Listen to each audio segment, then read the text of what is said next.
Buenos días y feliz sábado. ¿Cómo se siente el pueblo de Dios? Allá las hermanas de Luz de Esperanza en la cárcel dicen: bendecidas, prosperadas y en victoria, por Dios trabajando y a Cristo esperando. Yo me lo encuentro desapercibido porque yo llego y pregunto cómo se sienten, y ellas ya están preparadas, sin avisarle.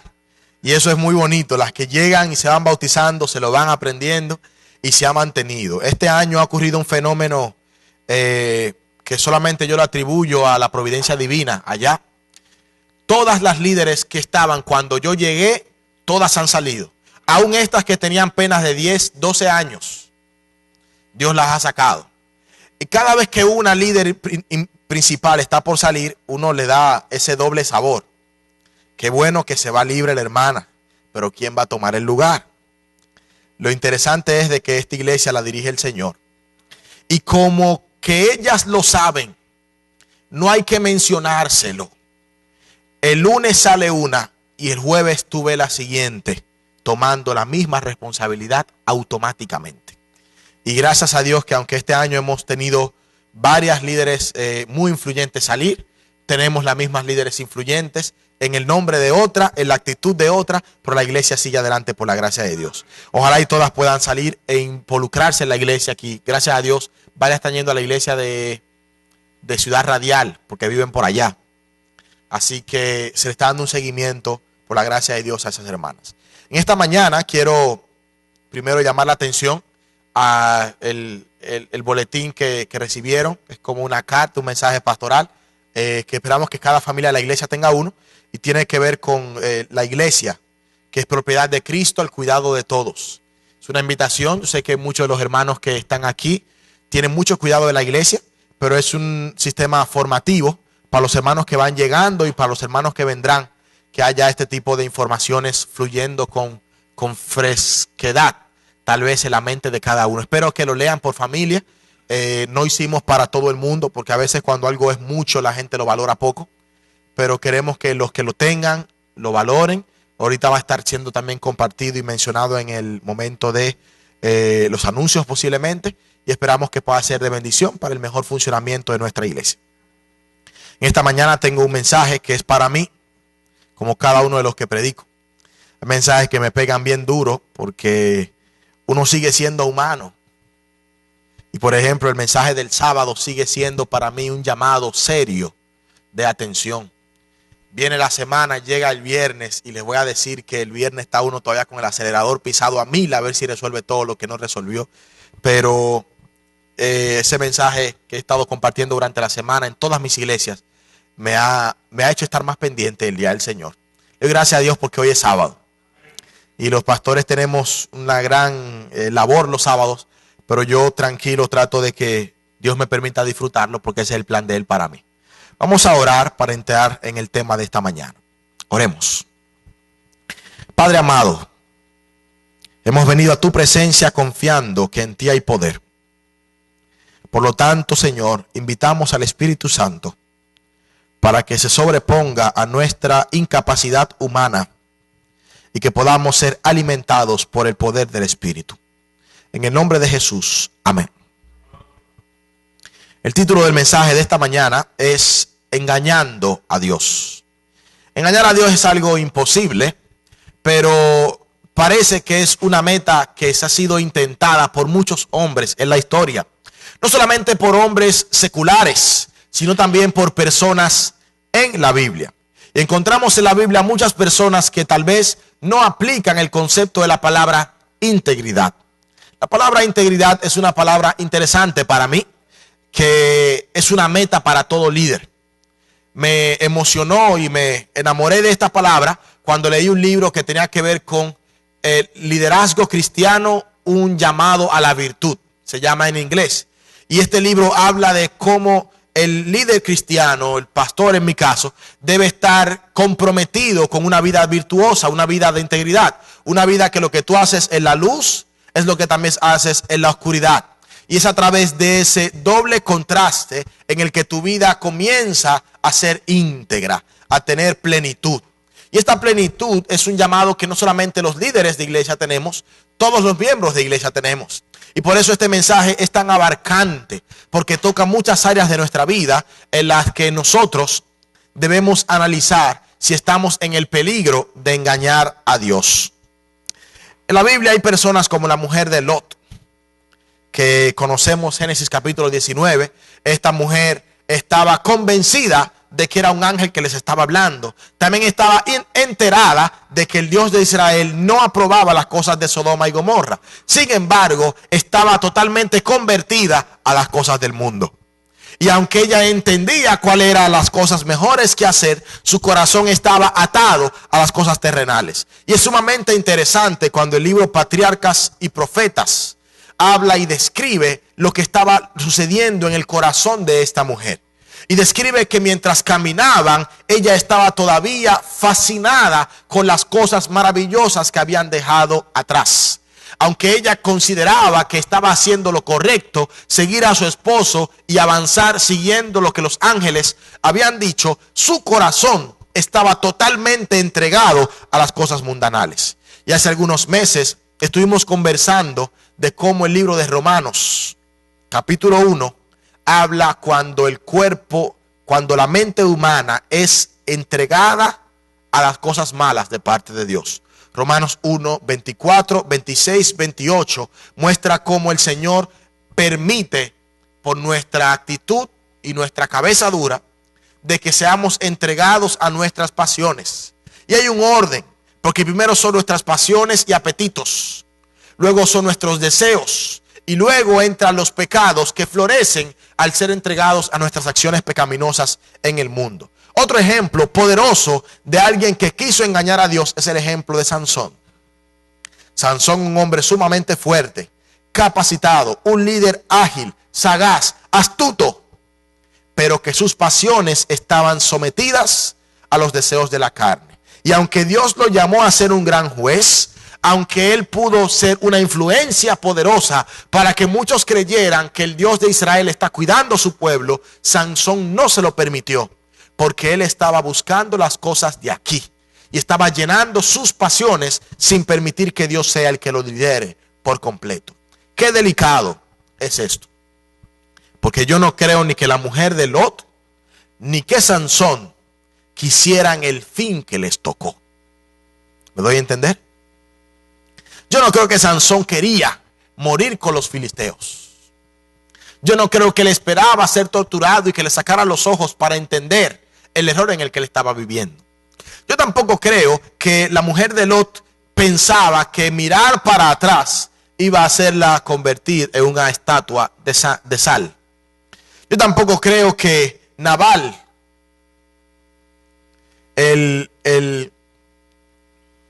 israelita en el libro de Josué, que escondió el manto babilónico y algunas otras cosas de mucho valor en medio de su tienda, entendía que acariciar en su corazón estos deseos, esta avaricia, iba a llevarle a un fin tan trágico y tan vergonzoso, no solamente para él, sino también para su familia.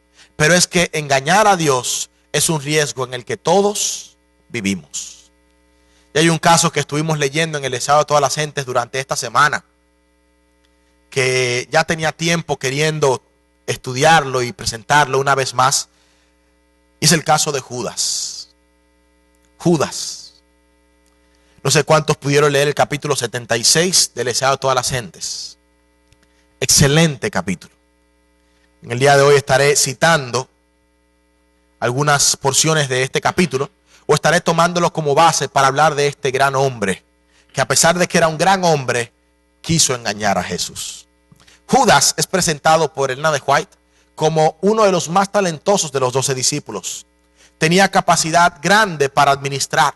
De hecho, tenía una mente ágil para los negocios. Los números se le hacían muy fácil. Judas era un hombre muy capacitado, quien se ofreció a sí mismo para ser parte de los 12, y Jesús no se lo negó. Tanto es así que él entendía de que lo que Jesús podía hacer era algo muy grande. Lo único que Judas pensaba que era en esta dirección y Jesús lo presentaba en otra dirección. El plan de Judas siempre fue de que Jesús estuviera como lo merece. Así que Judas veía a Jesús como un hombre grande para empresa y gobierno, mientras que Jesús se presentaba como un siervo. Elena de White presenta de que muchos sermones de Jesús para Judas fueron muy incómodos. Porque cuando Jesús hablaba de que tenía que dar su vida, Judas decía, esto no vende. Cuando Jesús hablaba de que los siervos iban a ser los mayores en su reino, él decía, esto no vende. Cuando Jesús hablaba de que el Hijo del Hombre vino a servir, no para ser servido, Judas decía, esto no vende. Llegó a un punto que Judas se enfadó bastante con lo que estaba sucediendo. Pero él no entendía lo que Jesús estaba tratando de hacer para salvarlo. Y aquí hay algo que a mí me choca grandemente. Dice el Espíritu de Profecía que Jesús le permitió a Judas dirigir y administrar las arcas para que él, viéndose confrontado con su propio pecado, tomara la decisión de cambiar. Qué delicado esto. A veces nosotros decimos, Señor, pero no me ponga en este lugar de tentación porque tú sabes que yo no me controlo la boca. No hay otra forma de él cambiar nuestro apetito que no sea permitiéndonos ejercitar el autocontrol. Señor, no me pongas con esa gente que tú sabes que yo no lo aguanto y que yo, mira, se me sale el viejo hombre y todo. No hay forma de yo poder cambiar mi carácter que no sea probándolo en el caliente de la dificultad. Señor, tú sabes que yo tengo cierta debilidad con los negocios y que mira, yo lo que sea, Señor, yo en el mundo lo que hacía era esto. No hay forma de que Él nos enseñe a dejar la avaricia, el amor al dinero, el robo, cualquier otra tentación como esta, que no sea permitiéndonos estar frente a lo feo que es nuestro pecado. Y Dios nos habla de una forma u otra. Dios nos dirige de una forma u otra. Dios nos encamina una y otra vez, buscando que en alguna parte del camino yo me dé cuenta de que el maestro que está conmigo, el maestro que lo siguen tantos, el maestro que es tan paciente, no es paciente, no me bendice porque Él no conoce mi corazón. Él me bendice porque aunque conoce mi corazón, no hay forma de que yo cambie que no sea por mi propia voluntad.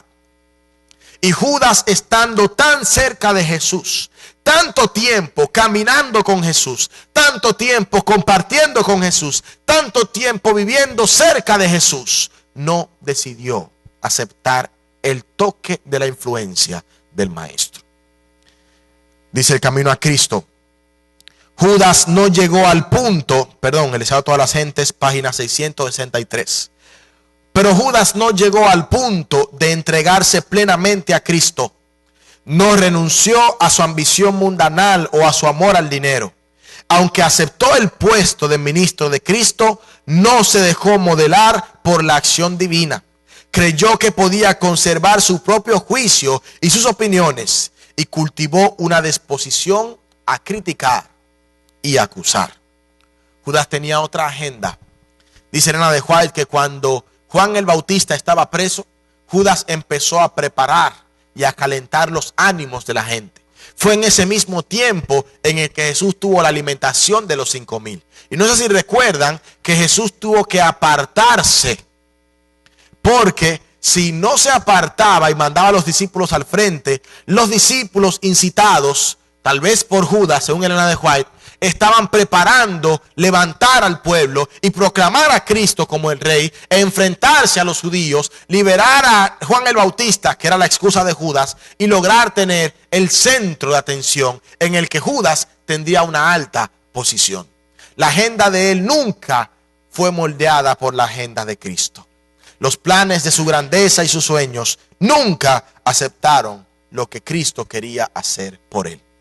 Llegó al punto de que Judas empezó a ignorar, a criticar y a señalar a los discípulos. No me sorprende pensar que en el corazón de Judas estaba ya una lista de discípulos que estaban totalmente descartados para hacer lo que él quería que hicieran. Tal vez ya él se imaginaba en cuáles puestos políticos podía situar a los otros discípulos. Este hombre no va a dar para bregar con dinero. Este sí puede ser, mira, este va a ser el que vamos a poner para resolver los problemas difíciles. Pedro.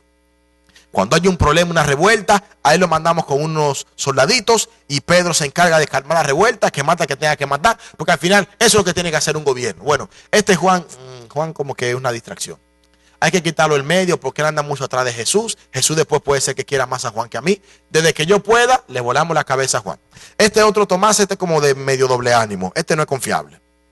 Así que Tomás está ahí, pero desde que yo tenga la oportunidad, patica para que te tengo, tú no vas a tener nuestro gobierno de nosotros. Este otro, bueno, él ni siquiera habla. Podemos darle un carguito ahí para que haga algo. Y este, mira, este no molesta. Pero la mente de Judas estaba totalmente desconectada de la mente de Jesús. Un sistema de gobierno totalmente terrenal. Y es un desafío para los que servimos a Dios entender que nuestro sistema de pensar, de dirigir, de servir debe ser transformado por el sistema celestial de Cristo. Y esto no es fácil de hacer. Cuando los aplausos llegan, cuando el movimiento y la efervescencia crece, lo más natural en el corazón del hombre es involucrarse en este movimiento y sentir de que la grandeza en la iglesia, la grandeza aún en las cosas de Dios, es un bien codiciable y que vale la pena adquirirlo. La gente entiende que cuando la Biblia dice, si alguno de ustedes quisiera obispado, aspira a obispado, a buena cosa aspira, es para uno tener una posición envidiable en la que podemos caminar como el papagayo mirando para arriba. Esta situación afectó muchísimo en la nueva iglesia.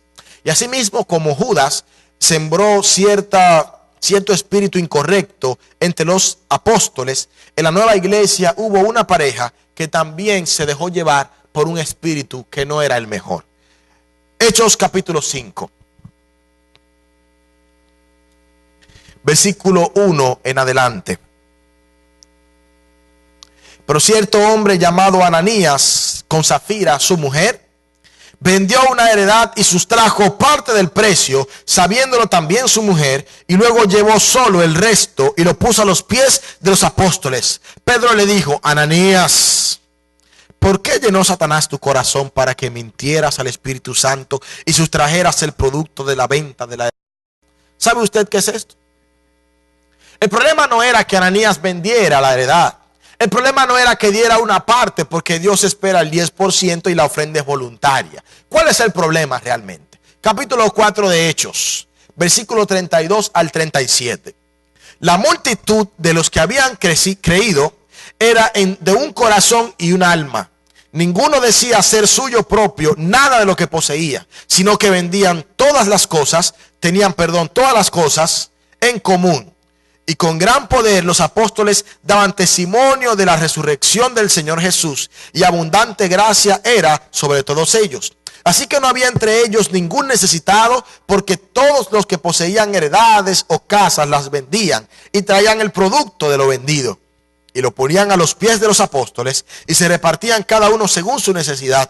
Entonces José, a quien los apóstoles pusieron por sobrenombre Bernabé, que significa hijo de consolación, levita, natural de Chipre, vendió una heredad que tenía y trajo el producto de la venta y lo puso a los pies de los apóstoles. Ananías y Zafira no vendieron la heredad porque les nació. Lo vendieron porque Bernabé vendió una heredad y porque se daban cuenta que cuando alguien hacía una gran donación, ganaba estatus en la iglesia. Hay ciertos libros de historia de la iglesia que le abren a uno los ojos. Uno de ellos estuve leyendo sobre el martirio, fue hace unos años ya. Y me di cuenta de que el martirio se hizo algo tan corrompido por el orgullo humano, que algunos cristianos, pudiendo salvarse del martirio, por miedo a las críticas de los sobrevivientes, iban y mejor se entregaban. Porque si ellos huían, la iglesia que quedaba los iba a señalar como personas no dignas de ser cristianos. Hubo otras personas que aceptaban el martirio no porque sintieran que estaban preparados para esto, sino que sabían que sacrificando su vida, su familia quedaría con un gran estatus dentro de la iglesia. Esto heredó en el sistema católico de que las iglesias que no tenían huesos de mártires no eran reconocidas como iglesias importantes. Por eso las iglesias católicas, muchas, tienen muchas tumbas dentro de ellas con los huesos o los restos de personas que ellos consideran dignos de mucho valor. Esto no nació después, nació con esta práctica. El ser humano ya bañado de pecado tiene la capacidad de corromper cualquier cosa que se le permita. Ananías y Zafira vieron el buen funcionamiento de la iglesia, pero ellos quisieron ser parte de esto. No solamente quisieron ser una parte allí porque estaban involucrados con la familia. Ellos querían también sonar, querían también ser escuchados, querían también aportar. Por lo tanto, decidieron, ok, si vino Bernabé y lo hizo, si otro vino y lo hizo, le dijo a Ananías y Zafira, ¿por qué no lo hacemos nosotros también? Pero su corazón no estaba preparado y pensaron que podrían engañar a Dios a través del engaño a los apóstoles. Buscaron la heredad, vendieron la heredad y cuando se vieron con todo ese dinero, dijeron, bueno, yo no creo que se necesite tanto. En fin, hay mucha gente ahí que se le ha ayudado muchísimo. Ahora, ellos prometieron que lo iban a dar todo, está bien. Pero no era ese el problema, el asunto. El problema no era que ellos dieron una parte, sino que ellos planificaron decir, lo dimos todo cuando no lo dieron todo. Y Pedro seguía siendo Pedro. Cuando llegaron, imagino que el Espíritu Santo preparó a Pedro porque Dios no le gusta esta actitud en su iglesia. Y él tenía que marcar un precedente a favor de muchas generaciones. Que aunque hoy en día no es así, por la gracia de Dios podríamos decir, tenemos el ejemplo bíblico para nuestra propia enseñanza. Dice aquí la Biblia que, versículo 4, Pedro le dijo, si la habías retenido, no te quedaba a ti, y vendida no estaba en tu poder. ¿Por qué pusiste esto en tu corazón? No has mentido a los hombres, sino a Dios. El problema no era venderla o retenerla, era mentir a Dios. Era ese intento de engañar a Dios. Hay un significado no oficial de la palabra sinceridad. Ustedes conocen la historia, ¿verdad? De lo sincero. He escuchado muchísimas historias al respecto, pero todas giran en torno a esta idea. Se dice que en la etapa del Renacimiento, otras personas dicen que más atrás, habían arquitectos y artistas que ustedes conocen que trabajaban por paga. Así que si yo era un hombre rico, contrataba a Enrique, por ejemplo, que era un arquitecto, y le decía, yo quiero que me hagas una escultura sobre tal cosa. Así que ya sea una escultura sobre mí, sobre mis hijos, o el escudo de armas de mi familia, o tal vez un lobo grande que era el signo de mi familia, yo pagaba a alguien para que hiciera esa arquitectura.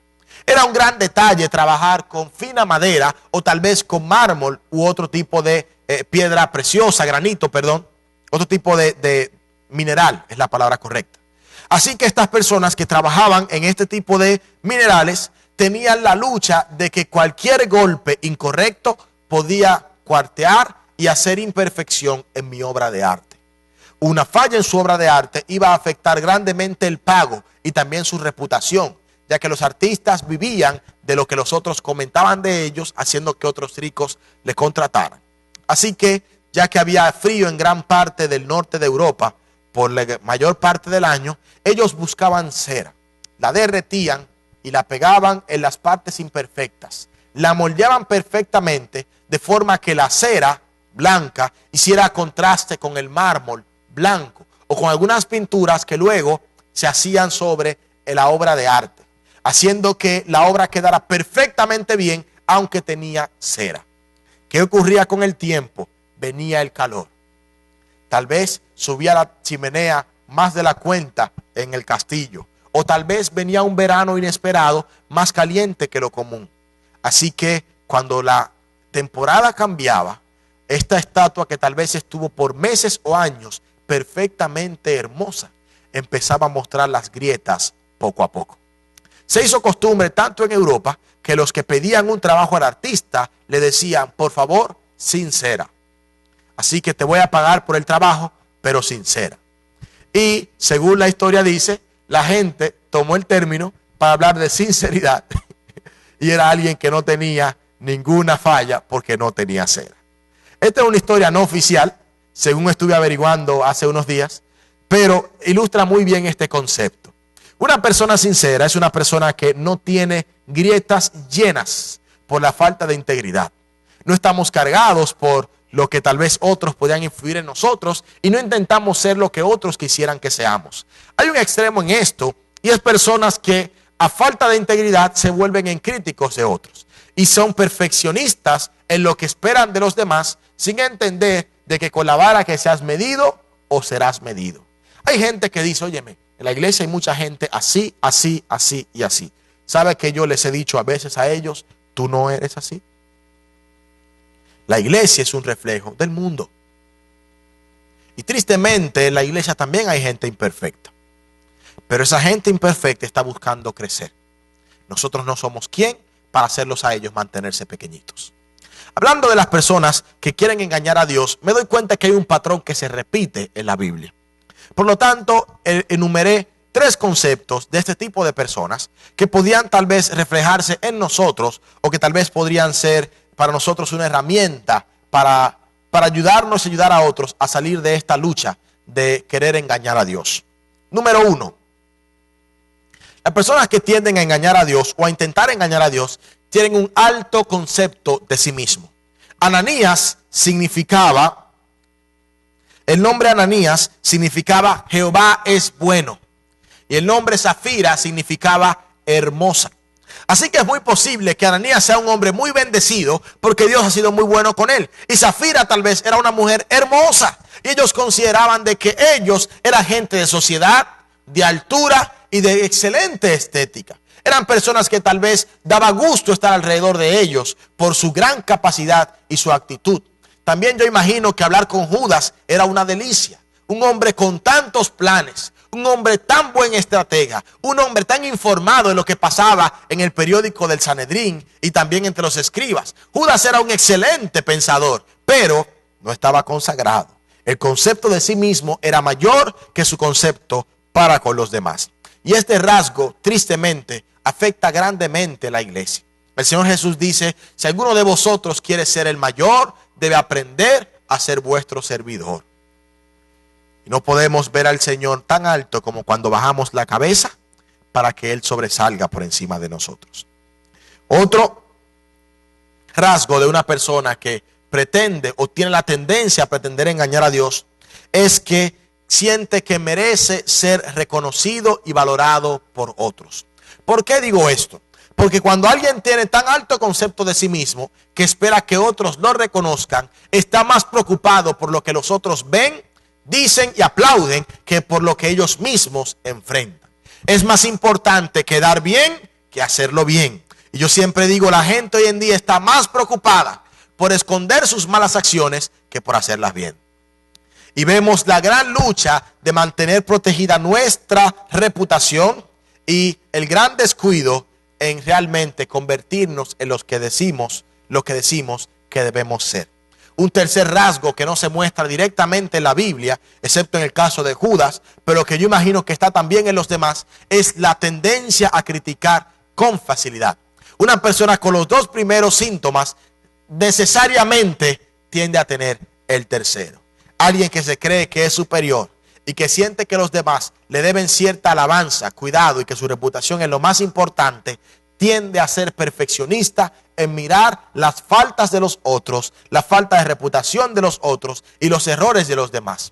Estas personas están tan preocupados en fijarse en lo que los otros no son, que se olvidan de lo que ellos mismos no son. Y se hacen un caparazón tan fuerte, tan profundo, tan difícil de romper, que por más que la verdad toque su puerta, por más que el mensaje les hable, por más que Cristo los mire a los ojos y les diga, el que yo le pase el pan mojado, ese me va a entregar. Por más que Jesús diga, ay de aquel por el cual el Hijo del Hombre se ha entregado, mejor le fuese no haber nacido. Por más que Cristo lo mirara y le dijera, lo que vas a hacer, hazlo pronto. Por más que pase, no van a cambiar. Porque después de años sintiéndose el juez de los demás, es difícil aceptar que alguien te diga que estás marchando de la forma equivocada. Cuando el espíritu de crítica llega a mi corazón, cuando el espíritu de queja y señalamiento se hace dueño de mí, yo analizo que realmente estoy más lejos de Dios que lo que debería estar. Satanás significa acusador. Y la labor de Satanás en toda la Biblia activamente es acusar. Satanizar es acusar a alguien. Y cuando yo acuso, estoy siendo partícipe del verbo hebreo shatán, haciéndome a mí un partícipe de las herramientas del enemigo. En lugar de acusar, señalar y hacerme a mí mayor, debería yo entonces enfocarme en la otra dirección del asunto. ¿Cuál es la otra dirección? Tratar de ser íntegro para con Dios. Tratar de buscar ser ese hombre y mujer que Dios quiere utilizar para hacer las grandes cosas que Él ha prometido. Judas no terminó en la traición. Tristemente, su corazón no cambió en ningún momento hasta que en Mateo capítulo 27 registra el plan que él llevó a cabo para terminar con su proyecto. Ellen de White dice de que el plan de Judas había sido que él iba a vender a Jesús por cualquier precio, pero el pueblo estaba en el punto cumbre para apoyarlo. El él vender a Jesús y haber muerto ya Juan el Bautista iba a hacer que la gente se rebelara. Y la gente, al rebelarse, iba a hacer una gran revuelta que iba no solamente a liberar a Jesús, sino que también iba a liberarlos de los romanos. Jesús, al analizar en la astucia de su siervo Judas, iba a levantarlo para ser el segundo en el reino solamente después de él. Porque se dio cuenta que si no fuera por Judas, él nunca habría sido rey. Todo estaba fríamente calculado, pero la cosa no salió como Judas quería.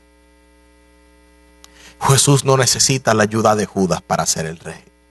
Jesús es el rey. Y a veces queremos esconder la verdad y utilizar herramientas de engaño para ayudar a Dios en nuestra propia vida. Mateo capítulo 27, versículo 3. Entonces Judas, el que lo había entregado, viendo que era condenado, devolvió arrepentido las 30 piezas de plata a los principales sacerdotes y los ancianos, diciendo: yo he pecado entregando sangre inocente. Pero ellos dijeron: ¿qué nos importa a nosotros?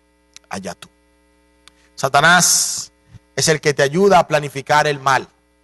Te ayuda a sentirte cómodo en un plan de pecado. Te ayuda a sentirte defendido en nuestra falta de integridad. Pero cuando el pecado nos alcanza y las consecuencias llegan, nos deja en abandono, provocándonos el sentimiento de culpa y fracaso que motiva a las personas a apartarse por completo de Jesús. ¿Cuántas personas no se van de la iglesia porque han cometido pecados que sienten que no tienen perdón? ¿Cuántas personas no se apartan de Jesús porque cuando las consecuencias de sus actos los hacen ser públicos, sienten que no hay oportunidad para ellos reivindicarse al estatus y la posición que una vez tuvieron? Satanás te protege en el pecado, pero te expone cuando la consecuencia llega, sabiendo que el ser humano es un ser frágil y cuando es quebrantado y públicamente señalado, tiende a salir corriendo como Judas hizo. Al darse cuenta que no podía hacer nada, tratando de buscar una solución, tiró las 30 monedas de plata, el precio de un esclavo por el que había vendido a su señor. Ellos vieron el dinero en el piso y lo vieron a él correr.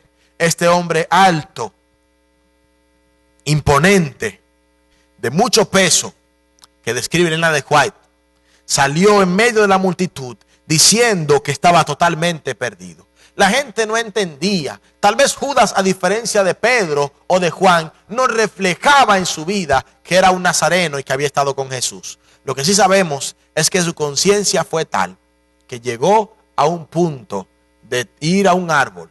Y no mucho tiempo después de que estaba Jesús terminando de ser juzgado, tomó una soga, la extendió sobre el árbol y se ahorcó, dando un triste espectáculo en medio de la muchedumbre, caminando hacia el Calvario. En ese día tan oscuro de viernes al atardecer, día de preparación ante un sábado especial de Pascua y sábado semanal, la gente tuvo que enterrar no solamente a 3 hombres que estaban en cruces, sino también el cuerpo destrozado, desfigurado y en el piso de un hombre muy pesado que se ahorcó por sentirse culpable y no arrepentido. La integridad es algo que Dios busca en nosotros. Parece que va a llover. Y ese llamado a integridad es un llamado a ser cristianos genuinos. Cuando en la parábola del juicio de las naciones llegue ese segundo grupo diciéndole: Señor, ¿y nosotros qué nos toca?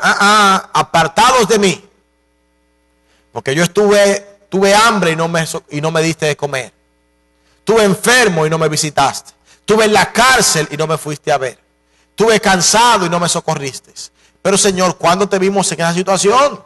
Señor, fuimos excelentes hermanos de iglesia. Señor, en tu nombre echamos fuera demonios. Señor, en tu nombre hicimos maravillas. Señor, en tu nombre hicimos grandes proyectos. Nosotros fuimos líderes, Señor. No los conozco. Apartaos de mí, hacedores de maldad. El llamado a ser cristianos es un llamado a integridad. Un llamado a estar completos en los que Cristo ofrece. Un llamado a estar comprometidos con un solo estilo de vida. Y aunque tal vez hayan problemas, dificultades, deudas, preocupaciones, independientemente de lo que ocurra, cada día es una oportunidad de estar a tono con Dios y vivir íntegramente lo que Él quiere que hagamos. Recuerde, es imposible engañar a Dios. Vamos a ponernos de pie. Vamos a cantar un himno final para orar.